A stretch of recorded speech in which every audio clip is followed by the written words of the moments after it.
Good morning, friends. Welcome to Here I Stand.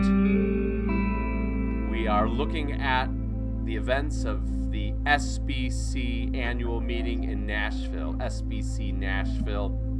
I have titled this. James would probably have a different title, but my title is the good, the bad, and the ugly. We may not spend a lot of time on the good, maybe more the bad and the ugly part, but I'm going to let James weigh in on this mainly. I'm going to be kind of the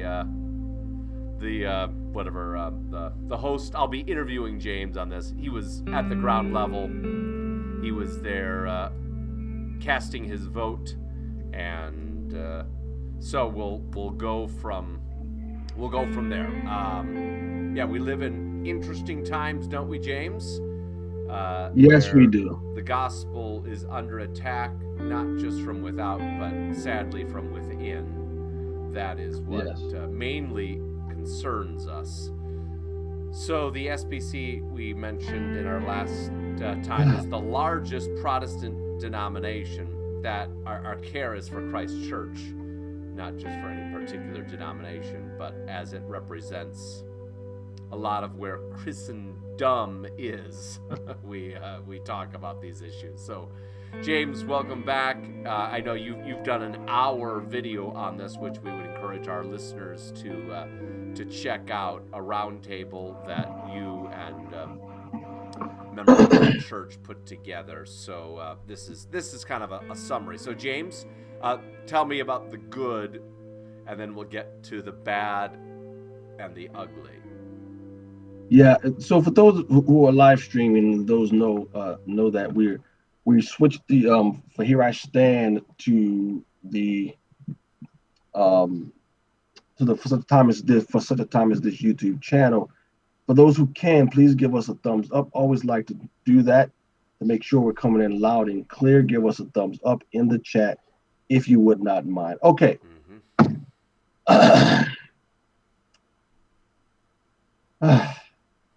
Calvin, so we got back like 10 o'clock last night after driving back from Nashville. So you're back safely. That's good. We're back safely. And as we continue, so let me just say this up front.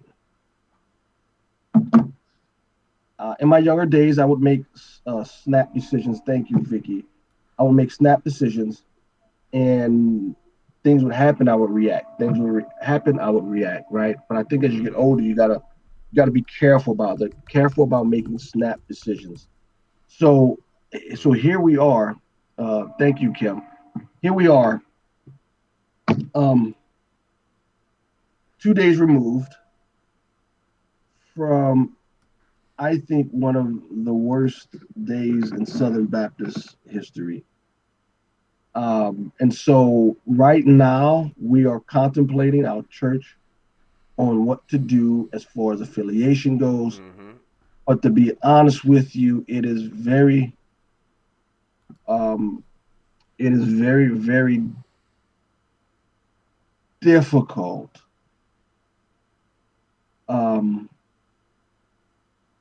to see how we stay affiliated. Mm-hmm. But no decision has been made, right? But it's very difficult to see how we go forward with the Southern Baptist Convention as a cooperating church at this point. Mm-hmm. Yeah. The other good, I shared with you, James, an article that was written about the Founders Conference the day before the big meeting, and the article said you gave the hottest speech of the night. Is that right? I think let me see if I can. That wasn't your words. Those were someone else. No, I shared them with you. How was that? How was that conference? The Founders Conference. Good. It was really good. It was believers who actually understood that we have a problem in the SBC. Right. We have a problem. Yeah. And so it was a one-day conference in which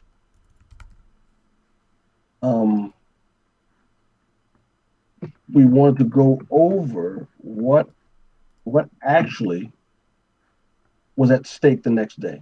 And so Right. it was really good. It was really good. Mm-hmm. Let Not me, sure. Mhm. Go let ahead. me share the. Let's see here if I can share this. Hang on here. James Pittman, pastor of New Hope Community Church in Palatine, Illinois, gave perhaps the most rousing speech of the conference. This is the pre-conference.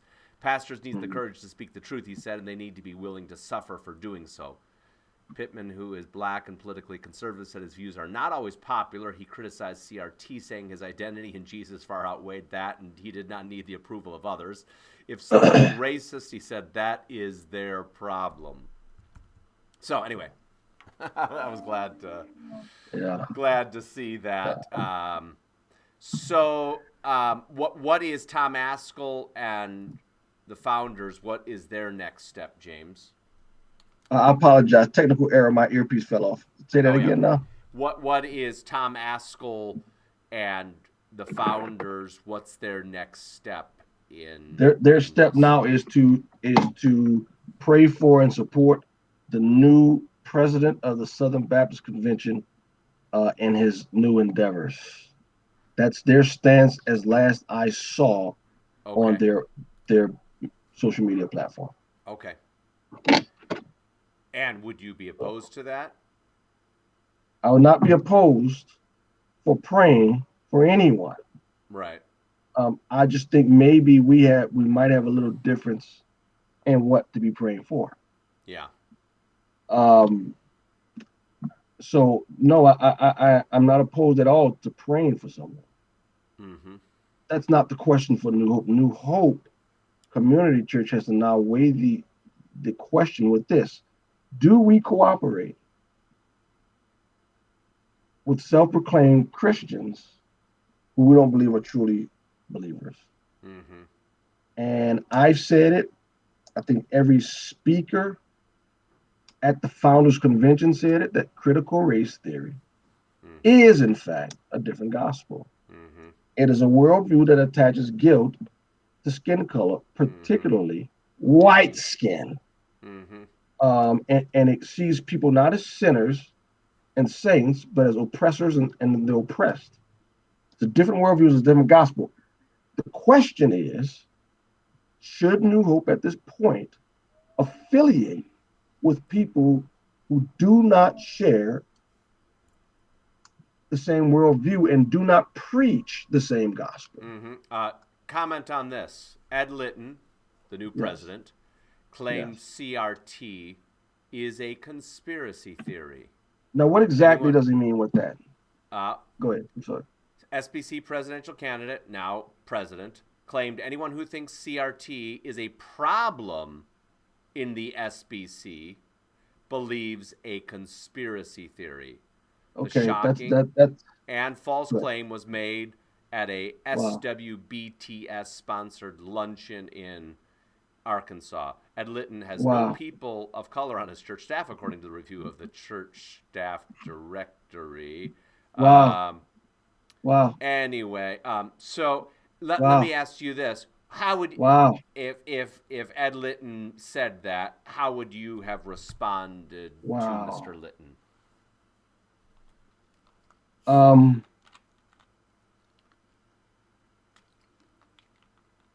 that's like saying water isn't wet. It's like saying the sky isn't blue. So you would I say don't I don't CRT understand. is a problem in the SBC. Okay, here's the thing. He can say he doesn't think so, but with Resolution 9 in 2019, all the fallout, Tom Askell's by what standard, Conservative Baptist Network, all the pushback, all the articles, even if you don't think there's a problem, you cannot sit up here and say that it has not had huge fallouts and lines have been drawn. That's a I don't know if he's lived in a bubble, right? Or he's just flat out lying. I can say, Calvin, I don't I don't like baseball. That's one thing. Or I don't agree that baseball is a dangerous sport. Or Mm-hmm. but to say baseball doesn't exist. Now that's a different claim. Clearly it was a problem. It was all six seminary professors wrote a letter. Do you remember that back last fall, saying that they disagree with critical race theory, disagree with it, and it's disingenuous, if not flat out deception or lies. This whole convention turned on critical race theory, the whole thing. And now we can get back, we can criticize, and we can say that the candidates should have done better or could have done things differently. Hey, I didn't run; they had the freedom to do what they wanted to do. You know, it's real convenient to sit back and to criticize Mike Stone and Adams. You know, I'm not about that. But to say it doesn't exist, I think he's. Well, I think he's not being not truthful. A problem in the SBC. Okay, even if you agree with it, you cannot look at what has happened since 2019 and say it's not a problem. It clearly is a problem. It is the one reason why so many people, they averaged 6,900, I think, since 2010. Southern Baptist Convention averaged 6,900 messengers. Well, tell me, Mr. Litton, you didn't get the 6,900 average. You got over 15,000 messengers that registered. And the first round that voted was 14,000, about 14,300 that voted on the first round for president. Why did people show up in mass? Why? I mean, that seems to be, and again, without reading the article and going into the particulars, that seems to be just a statement of a lie. But again, I didn't read it. But if that's what he's claiming, if that's what he's actually claiming, that's just flat out not true. Let me share this. Like other Southern Baptists, Litton affirms the denomination's statement of faith, which declares the office of pastor is limited to men as qualified by Scripture. In the past, however, Litton's wife, Kathy, has helped him preach about marriage during church services. My wife is a great teacher. She helps me communicate to our people, he said. Some Baptists, including Moeller and Stone, believe only men can preach during worship services. Litton says there's room in the SBC statement of faith for local churches to make that decision for themselves. And he is right.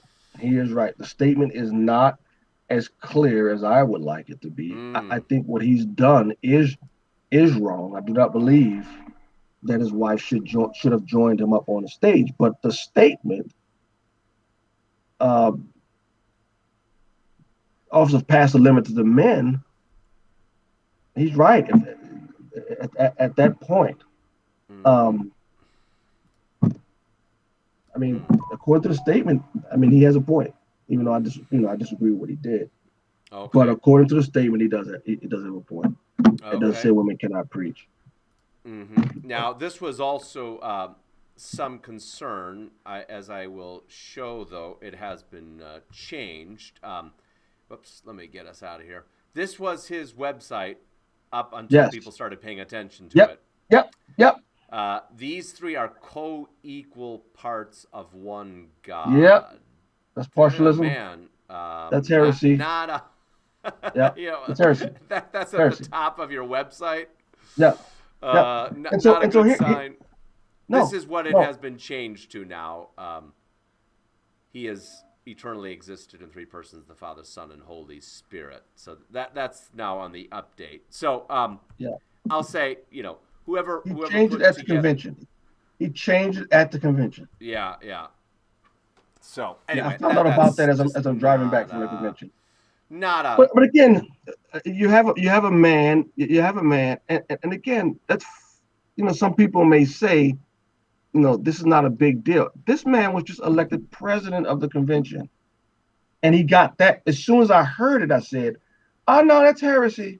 Now again, maybe he misspoke. I'm fine for that, but this is not an average man. This is not even a pastor of a local church.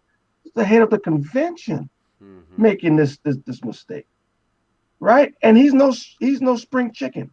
He's not in his 20s. What is Ed Litton in his 60s? I think he has to be, just given his At length of least, yes. service. His Yeah. experience, yes, yes. If not 70. So this is not a mistake a 60-year-old pastor who's been pastoring for 30, 40 years should make. And which leads to the question, was it a mistake? Mm-hmm. Is that what he truly believes? You just change it because of pushback. But again, we're speculating.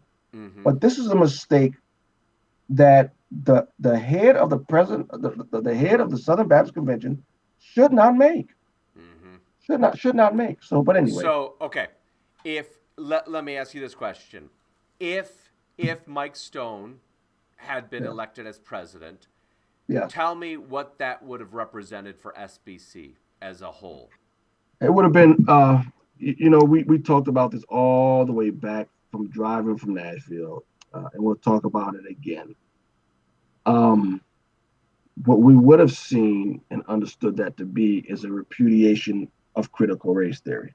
Mm-hmm. Okay. That a majority of the messengers now understand what critical race theory is Mm-hmm. and has now rejected it uh, hands down.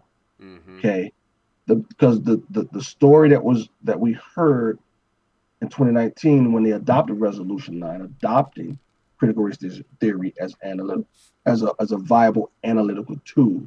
Mm-hmm. What we heard was that people didn't know what it was. People adopted a resolution and didn't even know what it was. Well, Mm-hmm. we don't have that to say this year, but what we do have, listening to commentators, what we do have is that Mike Stone and Randy Adams focused all their IRA on El Moeller, focused all their educating people who did not know that El Moeller says one thing and does another when it comes to critical race Mm-hmm. theory. Mm-hmm. What I did hear after the convention was that no one knew who Randy Adams was, Mm-hmm. so that they could reject critical race theory, but at the same time vote for Randy Adams, not knowing who he was. Was Ed Litton in that list then too? Oh, I'm sorry. Could vote for critical race theory, yet elect Litton at the same time Mm-hmm. Okay. because they didn't know. Because Adams and Stone, the two conservative candidates, focused all their IRA, if you want to say, all their political capital on telling Mm-hmm. people who El Moeller was, and did not tell people who Litton was. Okay, that makes Litton sense. sort of So, snuck under the radar. While so people could go against critical race theory, they would elect Litton and not understand. So tell me, Litton represents for the SBC. Yeah. What does that Yeah. represent? I'm sorry. What do you mean? What does it represent? His election as president. What Yes. is the message that represents, in your opinion? That knowingly uh, understanding what critical race theory was, the SBC knowingly elected someone who was pro-critical race theory. Now, the theory is they didn't know. I don't know if I buy that, Cal. Mm-hmm. I don't know if I Let buy me it. let me use this analogy. Mm-hmm. World War II, the British people re-elect Neville Chamberlain. Yes. Would you say that's an accurate? Would you say that's an accurate analogy?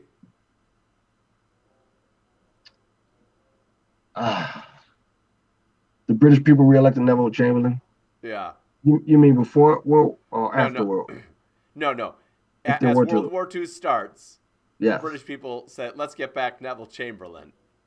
yes. Well, I guess maybe yes. Is Okay. an analogy. Here's my take of it. This Mm-hmm. and I could be wrong on this. They voted for someone they did not want to press these issues. They wanted someone Yes. that would make them feel like the battle is over and we're not going to worry about these matters. We're not going to worry about women ministers. Mm-hmm. We're Beth Moore is a big fan of Ed Litton. Yep. We're tired of the fight, and we want to kind of quit and not press the issue. That's what I see the SBC saying is we're not going to try to root these things out. We're going to try to get back to business as normal. In that standpoint, do you think Litton is much of a change from Greer? Litton's worse than Greer. You think so? Litton's worse than Greer. Not even questionable. Okay. Not even questionable. How would you say that? Greer, as he's chairing the convention, said on multiple times he doesn't agree with critical race theory. Litton never said that. Okay. Litton never said that. Look at Litton said that as he's being introduced, his nomination, Litton says over and over again, he spent his career in racial reconciliation. Mm-hmm. Now, it seemed to me, maybe I missed it. I was there, I was listening. But he wanted to be known more for racial reconciliation than being a pastor that preached the gospel for 40. Mm-hmm. And if you go back and you listen to some of his sermons and what he focuses on, I mean, it's terrible. Mm. I mean, it is terrible. So, and here's why I would say the election of Litton is way worse than J.D. Greer. Mm. The argument is that J.D. Greer was elected in ignorance. That cannot be said. Even though some are saying it, I would have to see that. That I don't think that can be said about Litton. Litton was elected with eyes wide open. Mm-hmm. Eyes wide open. And let me make this point, Calvin. It's not just that they elected Litton. Okay? It's the whole convention from top to bottom, report after report after report after report, in which we're going to go in depth later on with a round table. These men were making decisions not based on the Bible, but worldly principles. Mm-hmm. At one point, they challenged him, saying, "You want to adopt a resolution, or you want to bring to the floor a vote on a resolution? You're saying that rejects the tenets of critical race theory, but doesn't name it." And the head of the committee was like, "Look, let's just face the big elephant in the room. You guys want to start a fight and this da da da da. And let me tell you something. The world is watching. This is what they want." To which people accurately, I think, criticize them, saying, "The world is watching. That's why you're making your decisions. Mm-hmm. How about God is watching?" Mm-hmm. And one gentleman comes to the mic and says, "Listen, governors call it critical race theory. School boards call it critical race theory. Presidents call it the critical race theory. Mm-hmm. Everybody in the world calls it critical race theory, yet the church is afraid to call it what everybody else calls it, critical race theory." Yeah. And he didn't say this, but this was the clear message. What cowards are you that you're afraid to name and say critical race theory when everybody else has called it critical race theory? Mm-hmm. Calvin, over and over and over again, you get these things. You got these things that were just mind-boggling to me. Mm-hmm. The one guy, another one that stood out.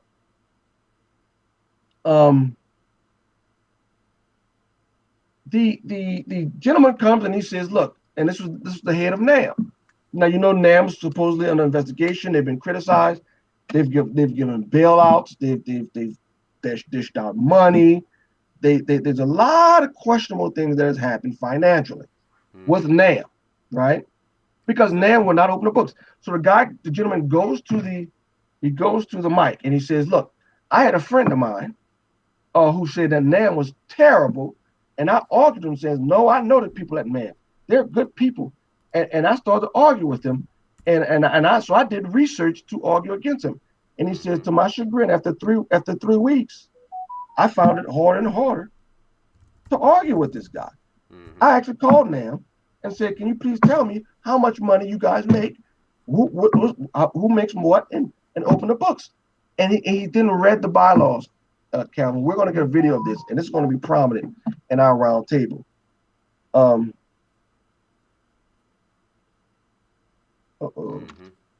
Hold on one second.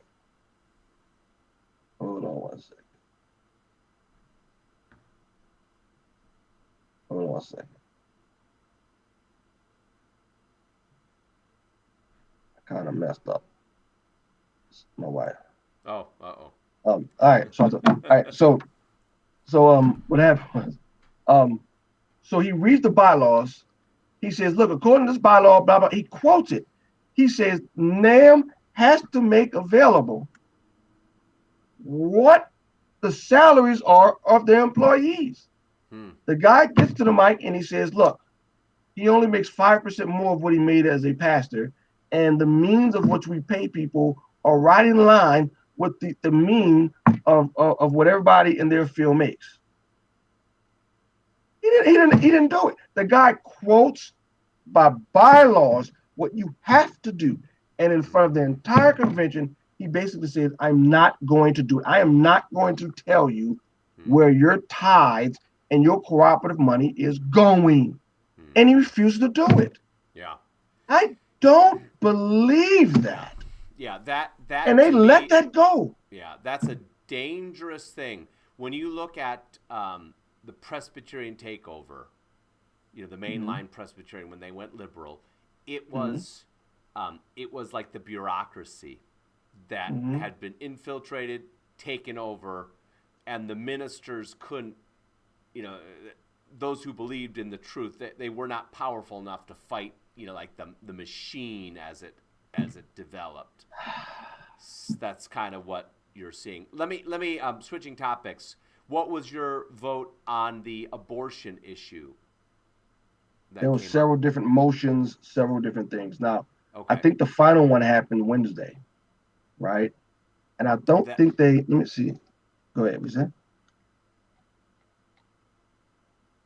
Go ahead. I'm sorry.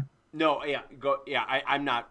I just know there was one resolution calling for the abolition of abortion that got voted down, or maybe not even accepted to become a voting issue.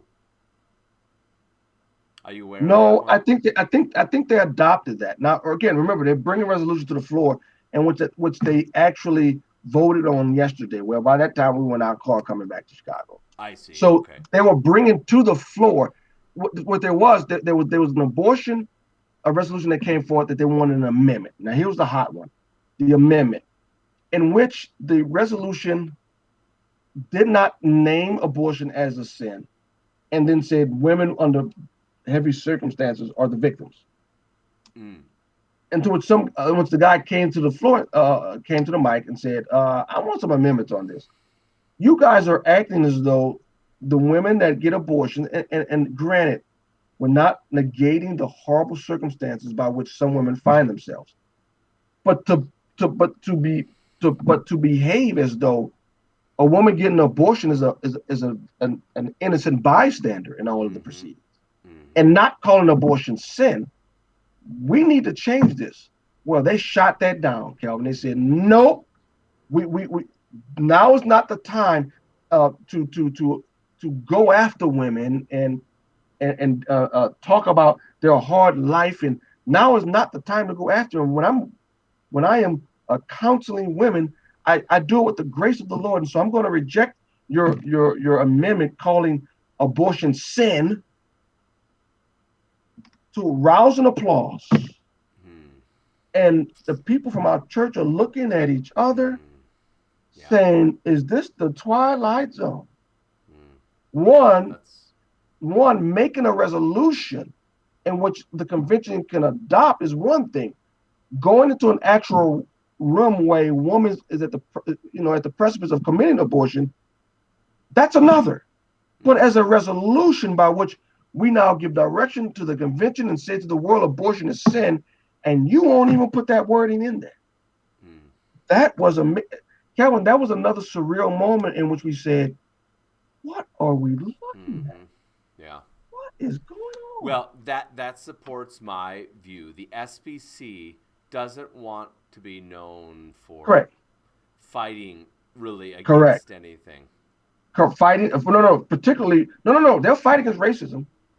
Yeah, okay. Their form of racism. Okay. Yeah. And they'll fight, but they won't fight against those things that are clear in the Bible sins. Right. Yeah. Won't do it.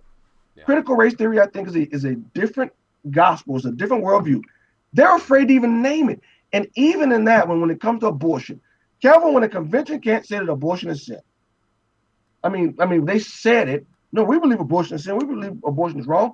Well, put it in your resolution. Put it on paper Yeah. for the ages to read and see. They wouldn't do it.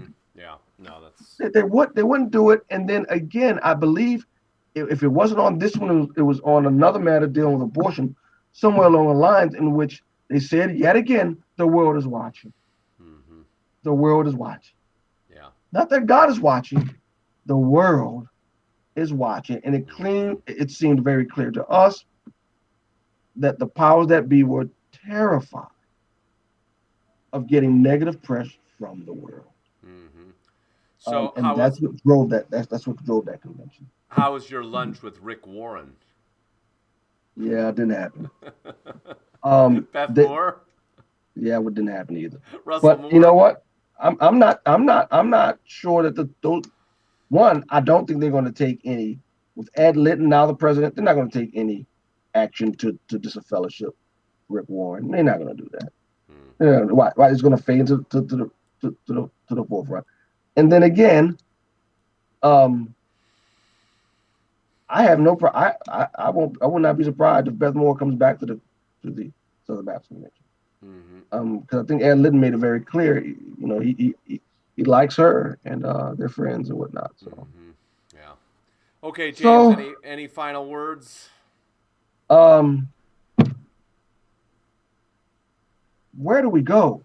Yeah. At what point? And again, it's fresh. We don't make any snap decisions. I don't think it's wise to make any snap decisions. I agree with you. But I don't know from a fellowship position.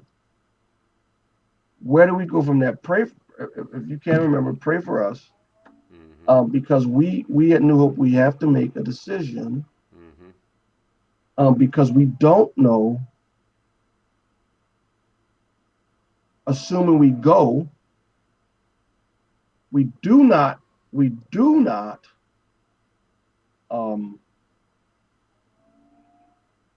don't know where we fellowship, Kelvin. I mean, it seems very, very difficult. And let me bring up one thing. Let me share my my screen if I can. Yeah, please. Michael Fallon is. Sovereign Nations. Sovereign Nations, yep. Correct. Both Assertive Baptist Network and Founders congratulated Michael Litton on his election. But Michael O'Fallon had a different one. Let me share that. He says this: can anyone imagine Luther congratulating the new Pope? No, thanks.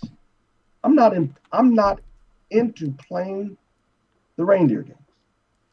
I am much more interested in promoting truth than sowing confusion. Yeah. And that's sort of where we are. Yeah. It's I don't see how we can continue. Once you say critical race theory is a different gospel, I don't see how we can continue in the fellowship with people who are preaching. I don't see how we can give money to an institution once you believe that they are preaching a different gospel. How can two men walk together unless they agree? That's where we are. Well, James, we'll discuss this more. We'll certainly be in prayer for you. It is it's forcing, I think, Christians to really re-examine where we stand, what we need to do in response to the decay. There were, you look at what happened again to the Presbyterian denomination, and Machen and others were kicked out of that. They had to start their own. And there were a lot of churches who thought, well, maybe we can stay and be a witness. generally speaking, they got squeezed out or they got compromised. It started to affect churches that stayed. I'm not saying that's where the SBC is in that same position, but if it does reach that position, then you're not going to be able to stay. Yeah. Okay, well we'll be in prayer on these matters and go from there. Thanks, James. Appreciate your work there. Listeners, leave us a note there, and we'll be in touch. I'll be out of town next Thursday, so Lord willing, in 2 weeks we'll be back here at about this time in the morning. Bye-bye. Sounds good. Thank you. Bye-bye.